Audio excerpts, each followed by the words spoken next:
नमस्कार। आपका अखबार के संक में आपका स्वागत है। मैं हूं प्रदीप सिंह। समय का चक्र भी बड़ा अजीब होता है। कई बार ऐसा होता है कि समय का पहिया घूमकर एक बार फिर वहीं पर पहुंच जाता है जहां से चला था। कांग्रेस पार्टी के साथ यही हो रहा है। अगर आप कांग्रेस पार्टी के इतिहास पर, भारत के संसदीय इतिहास पर नज़र डालें तो आपको ये बड़ा स्पष्ट रूप से दिखाई देगा। 1967 जवाहरलाल नेहरू की मौत के बाद पहला लोकसभा चुनाव। कांग्रेस की सीटें घट गईं 1962 की तुलना में। 1962 में कांग्रेस को 361 या 361 लोकसभा सीट्स पर जीत हासिल हुई थी।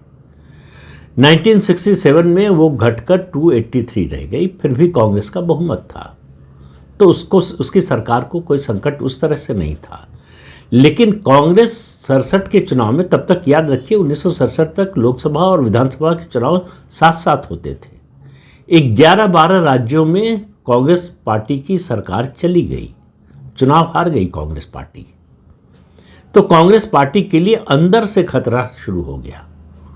और ये जो कांग्रेस पार्टी हारी, जहां पर भी बहुमत नहीं मिला, वहां कांग्रेस पार्टी से निकलकर दूसरी पार्टियों से मिलकर लोगों ने सरकारें बनाई, जो संवित सरकार कहलाई, संयुक्त विधायक दल की सरकार। उस समय कोई दल बदल कानून नहीं था।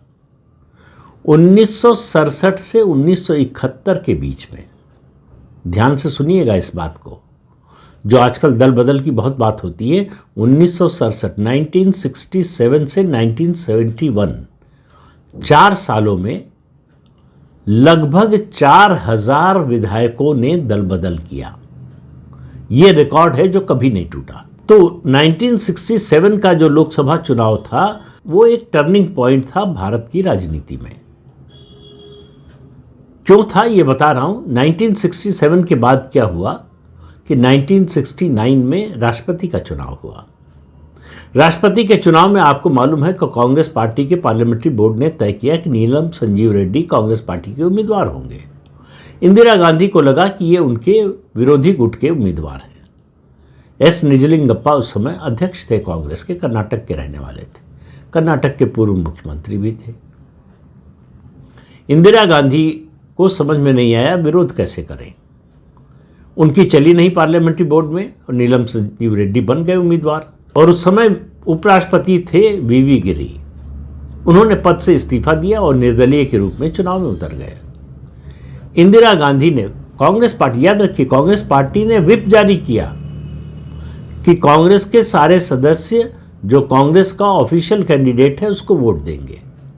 इंदिरा गांधी ने अपील की, प्रधानमंत्री थी, रेडियो से अपील की, पूरे देश के लिए अपील की, और जाहिर है कि अपील वो कांग्रेस के सांसदों और दूसरे विपक्षी दलों के सांसदों के लिए भी थी कि अपनी अंतरात्मा की आवाज़ पर वोट दीजिए।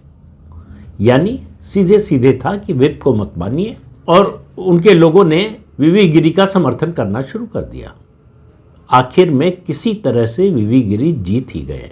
अब ये कारण बना कांग्रेस में विभाजन का। नवंबर 1969 में कांग्रेस में विभाजन हो गया, स्प्लिट हो गई कांग्रेस। कांग्रेस में विभाजन हो गया तो कांग्रेस की सरकार, इंदिरा गांधी की सरकार अल्पमत में आ गई।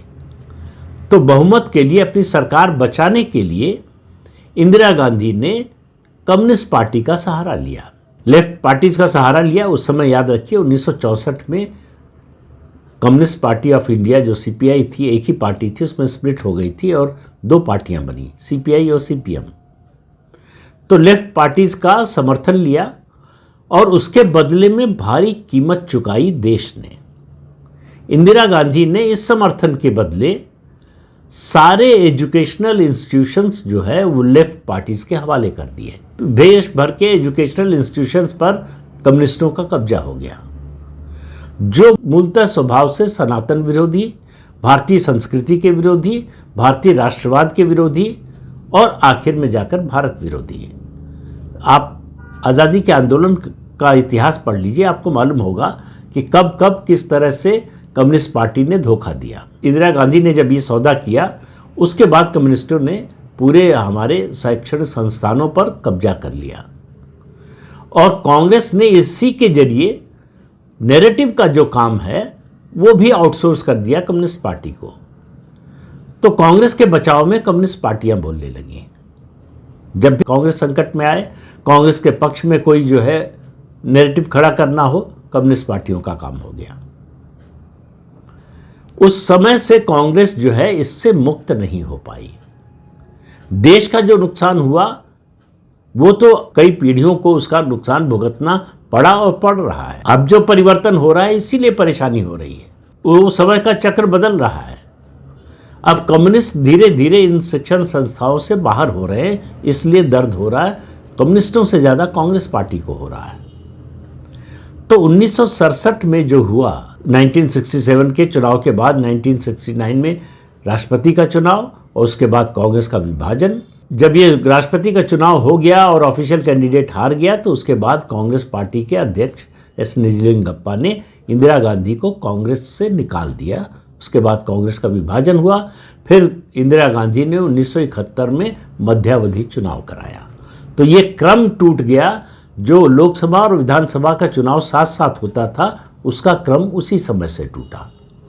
तो इस क्रम को तोड़ने का काम कांग्रेस पार्टी ने किया और उस सिलसिले के बाद कांग्रेस पार्टी और इंदिरा गांधी कम्युनिस्टों पर ज़्यादा से ज़्यादा निर्भर हो गई। पहले सोवियत कम्युनिस्ट पार्टी पर और बाद में जो है खासतौर से सोनिया गांधी के अध्यक्ष बनने के बाद चीनी कम्युनिस्ट पार्टी पर। तो कांग्रेस और कम्युनिस्ट पार्टी का बड़ा गहरा नाता है और कम्युनिस्ट पार्टी और भारत की संस्कृति, सभ्यता और राष्ट्रवाद का कोई नाता नहीं है। इस संबंध को आप समझेंगे तो बाकी बातें समझने में आसानी होगी। तो सोनिया गांधी भी उसी रास्ते पर चली और वो लेफ्ट की बजाय अल्ट्रा लेफ्ट की तरफ गई। तमाम एनजीओ जो लेफ्ट इकोसिस्टम ने पैदा किए थे, जो भारत विरोधी शक्तियों ने पैदा किए थे, वो सब सोनिया गांधी के पीछे खड़े हो गए। सोनिया गांधी उनकी सिरमौर बन गई और 2004 में जब सरकार बनी तो उसके बाद क्या हुआ, क्या नंगा नाच हुआ, वो आपने देखा है। किस तरह से एनएसी, नेशनल एडवाइजरी कमेटी कहने को थी, लेकिन वो पैरेलल सरकार थी जिसकी प्रधानमंत्री सोनिया गांधी थी। मनमोहन सिंह जो प्रधानमंत्री थे वो केवल इस काम के लिए थे कि एनएसी जो करे उस पर वो मुहर लगाएं, औपचारिकता की, सरकार की। इससे ज़्यादा कोई भूमिका मनमोहन सिंह की थी नहीं और उन्होंने खुशी खुशी ये भूमिका स्वीकार कर ली, क्योंकि उनके शरीर में रीढ़ नाम की कोई चीज़ नहीं थी। उनके लिए नौकरी सबसे इम्पॉर्टेंट थी। पूरा जीवन उन्होंने नौकरी के लिए जिया, तो नौकरी का फायदा भी मिला उनको। और सोनिया गांधी को इससे अच्छी स्थिति उनके लिए क्या हो सकती थी कि सारे अधिकार थे और जवाबदेही कोई नहीं थी। तो ये कांग्रेस पार्टी थी। अब उससे आगे कांग्रेस पार्टी जो बढ़ी है, अब आप देखिए राहुल गांधी जब से राजनीति में आए हैं, राजनीतिक नेताओं में उनके सबसे करीब अगर कोई रहा है तो वो सीपीएम के सीताराम येचुरी। राहुल गांधी का संवाद सीताराम येचुरी से ही होता था और कोई दोस्त नहीं था किसी पार्टी में। अपनी पार्टी में तो सवाल ही नहीं, अपनी पार्टी में तो सब नौकर हैं उनके मातहत हैं, किसी की हिम्मत नहीं है। कुछ उनके हमउम्र थे जो दोस्त होने का दावा करते थे, उन सबको एक एक करके बाहर जाना पड़ा। उनको समझ में आ गया कि यहाँ बराबरी का कोई मामला नहीं है, यहाँ मालिक और नौकर का हिसाब है। अगर नौकर बनकर रहना चाहते हो, मालिक को सलाम बजाओगे तो ठीक है, नहीं तो बाहर जाओ। तो ज़्यादातर लोग, इनके शरीर में रीढ़ थी और जो आत्मसम्मान को महत्व देते थे, वो लोग चले गए। जिन्होंने नौकर बनना स्वीकार कर लिया, गुलामी करना स्वीकार कर लिया, वो बने रहे। अब सीताराम येचुरी रहे नहीं। सीताराम येचुरी वो व्यक्ति हैं जो सीपीएम में लंबे समय तक रहे। उसके बाद जब प्रकाश करात को हटाया गया जनरल सेक्रेटरी के पद से, तो वो सीपीएम के जनरल सेक्रेटरी बने और अपनी पार्टी, दोनों प्रकाश करात और सीताराम येचुरी, दोनों के दौर में कम्युनिस्ट पार्टी, सीपीएम खास तौर से बात कर रहा हूं क्योंकि वो सीपीएम से थे, लगातार नीचे गई। 34 साल का पश्चिम बंगाल का राज चला गया, त्रिपुरा का राज चला गया दशकों का। केरल में और कमज़ोर हो गए, हालांकि आज सत्ता में है, लेकिन मैं बार बार एक बात कहता हूं कि केरल की सीपीएम नहीं है, कम्युनिस्ट पार्टी मार्क्सवादी नहीं है, वो पिनराई विजयन की पार्टी है। वहाँ सीपीएम के किसी नेता का, वो चाहे स्थानीय हो मतलब राज्य का हो या राष्ट्रीय हो, उसकी नहीं चलती है। पिनराई विजयन की चलती है, वो उनकी जेबी पार्टी है। तो इसलिए मैं उसको सीपीएम की सरकार नहीं मानता, वो पिनराई विजयन की सरकार है। और ये बात सीपीएम के लोग अच्छी तरह से जानते हैं और उनके पास कोई विकल्प नहीं, किसी में हिम्मत नहीं है पिनराई विजयन के खिलाफ कुछ बोल देने की। जिस पार्टी ने ज्योति बसु को प्रधानमंत्री बनने का अवसर आया तो प्रधानमंत्री नहीं बनने दिया, जिस पार्टी के नेताओं ने वीएस अच्युतानंदन जैसे कद्दावर नेता केरल के, उनको पोलित ब्यूरो से हटा दिया और उनके खिलाफ जाने क्या क्या एक्शन लिया, उस पार्टी का हाल यह है कि आज पिनराई विजयन इतने सारे भ्रष्टाचार के आरोपों में घिरे हैं, लेकिन उनके खिलाफ एक शब्द बोलने की या उनसे एक सवाल पूछने की हिम्मत नहीं है। तो लेकिन बात तो मैं कांग्रेस की कर रहा था, तो सीताराम येचुरी चले गए। अब कांग्रेस और खासतौर से राहुल गांधी किसके भरोसे? तो एक तो उनका भरोसा जो है परमानेंट ठिकाना है और वो है विदेशी एजेंट्स या विदेशी इकोसिस्टम जो भारत विरोधी है। दूसरा, अब उनके नए सलाहकार जो बने हैं वो दीपांकर भट्टाचार्य हैं, सीपीआई एमएल वाले। तो एक कदम और आगे चले गए। सीपीआई एमएल वाले और सीपीआई और सीपीएम को सॉफ्ट लाइनर मानते हैं। तो सीपीआई एमएल के दीपांकर भट्टाचार्य इस समय राहुल गांधी के सबसे बड़े सलाहकार हैं। उनसे बातचीत होती है, उनके साथ रणनीति बनती है।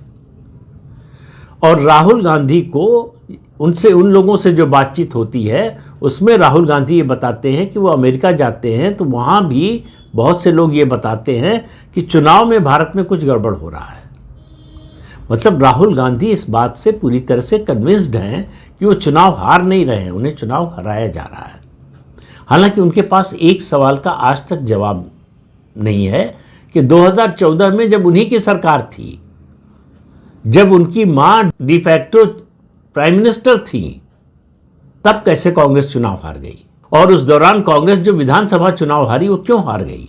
तो राहुल गांधी को एक बहाना चाहिए अपनी जिम्मेदारी से भागने का, जवाबदेही से बचने का। इसीलिए आपको याद होगा कि कल लोकसभा में केंद्रीय गृह मंत्री अमित शाह ने कहा कि एक दिन आएगा जब कांग्रेस के लोग जवाब मांगेंगे राहुल गांधी से कि बताओ क्यों हार रहे हैं। हालांकि उन्होंने बता भी दिया क्यों हार रहे हैं, उन्होंने कहा नेतृत्व की वजह से हार रहे हैं, और कहा कि हमारी बात लोग सुनते हैं, मानते हैं, इसलिए हम जीत रहे हैं। और राहुल गांधी ये जो वोट चोरी और जो है लोकतंत्र खत्म होने का ये जो ढिंढोरा पीटते हैं, उसका जवाब भी उन्होंने दिया। उन्होंने कहा कि 2014 से 2025 के बीच में 11 साढ़े 11 सालों में जितने चुनाव हुए हैं लोकसभा विधानसभा के मिला के, उनमें 41 चुनावों में भाजपा की जीत हुई है और 30 चुनावों में कांग्रेस पार्टी की जीत हुई है।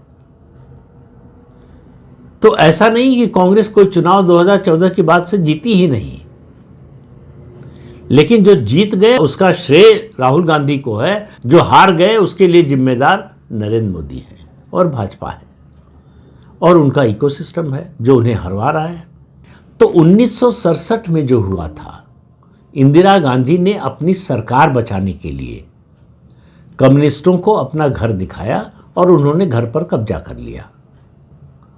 अब मैंने जो शुरू में बात कही कि समय का चक्र कैसे घूमता है और घूमकर कभी कभी वहीं पर पहुंच जाता है, तो ये चक्र समय का घूमकर फिर वहीं पहुंच गया है। 1967 की हालत में कांग्रेस पार्टी आ गई है।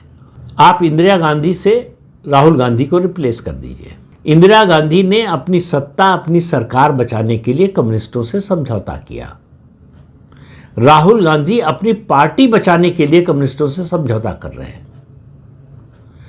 तो इंदिरा गांधी की सरकार तो बच गई, लेकिन नैरेटिव पर हमेशा के लिए, सदा सदा के लिए कम्युनिस्टों का कब्जा हो गया। तो चाहे वो इतिहास लेखन का मामला हो, चाहे नैरेटिव बनाने का मामला हो, चाहे मुद्दे बनाने का मामला हो, सोनिया गांधी के समय ये और बढ़ गया। सारे मुद्दे लेफ्ट इकोसिस्टम बनाने लगा, सरकार की नीतियां वही बनाने लगा। अब राहुल गांधी उससे एक कदम आगे चले गए। वो अपनी पार्टी बचाने के लिए कम्युनिस्टों का सहारा ले रहे हैं। इंदिरा गांधी ने तो सरकार बचाने के लिए बहुत से काम किए। 67 में कम्युनिस्टों से समझौता किया, 69 में पार्टी तोड़ दी, 71 में मध्यावधि चुनाव करा दिया। फिर जब 75 में खतरा आया सरकार पर और उनके चुनाव लड़ने पर रोक लग गई 6 साल के लिए, तो इमरजेंसी लगा दी। इंदिरा गांधी तक कांग्रेस पार्टी का संगठन पूरे देश में था, मजबूत था, और इंदिरा गांधी जनाधार वाली नेता थी, जो दोनों बातें इस समय नहीं हैं। न तो कांग्रेस पार्टी का संगठन मजबूत है और न राहुल गांधी का कोई जनाधार बचा है। ये कांग्रेस पार्टी का, जिसको आप कह सकते हैं रेजिडुअल पावर है, बची खुची शक्ति है, जो वोट कांग्रेस पार्टी को मिल रहा है। तो इसमें क्षरण जो आखिर का हिस्सा होता है वो कम बहुत धीरे धीरे होता है, तो इसका क्षरण धीरे धीरे होगा। ये एकदम से जो है 19-20%, 0% पे नहीं आ जाएगा। 1%, 2%, 3% ऐसे घटते घटते घटेगा। तो इसलिए राहुल गांधी जिस रास्ते पर चल रहे हैं उनको मालूम नहीं है कि वो रास्ता उनको कहाँ ले जाएगा, और उनको, मुझे तो समझ में नहीं आता कि उनको ये इस बात का एहसास भी है कि उनको जाना कहाँ है। उनको ऐसा लगता है कि सिर्फ चलते रहना है, उनके जीवन में कोई कमी नहीं है, कोई समस्या नहीं है। अगर जेल न जाना पड़े, अगर ये आश्वासन मिल जाए भाजपा की ओर से, प्रधानमंत्री नरेंद्र मोदी की ओर से कि कुछ भी हो जाए आपको जेल नहीं जाने देंगे, तो वो इसी जिस हाल में है उसी में मस्त रहेंगे। राहुल गांधी ने सलाहकार के लिए खोजा है CPI-ML के नेता को, जिनकी अपनी पार्टी का वजूद बिहार की कुछ सीटों के अलावा, वो भी RJD के समर्थन के कारण, उसके अलावा कहीं नहीं है। तो जिसके पास खुद खड़े होने की जमीन नहीं है, उससे राहुल गांधी ये शिक्षा ले रहे हैं कि कैसे जमीन तैयार की जाए। तो आप समझ सकते हैं कि राहुल गांधी का और कांग्रेस का भविष्य क्या होने वाला है। तो इस अंक में इतना ही, अगले अंक में फिर मिलेंगे किसी नए मुद्दे के साथ। तब तक के लिए अनुमति दीजिए। आपसे अनुरोध है कि चैनल देखिए, शेयर कीजिए, लाइक कीजिए और सब्सक्राइब जरूर कीजिए। नमस्कार।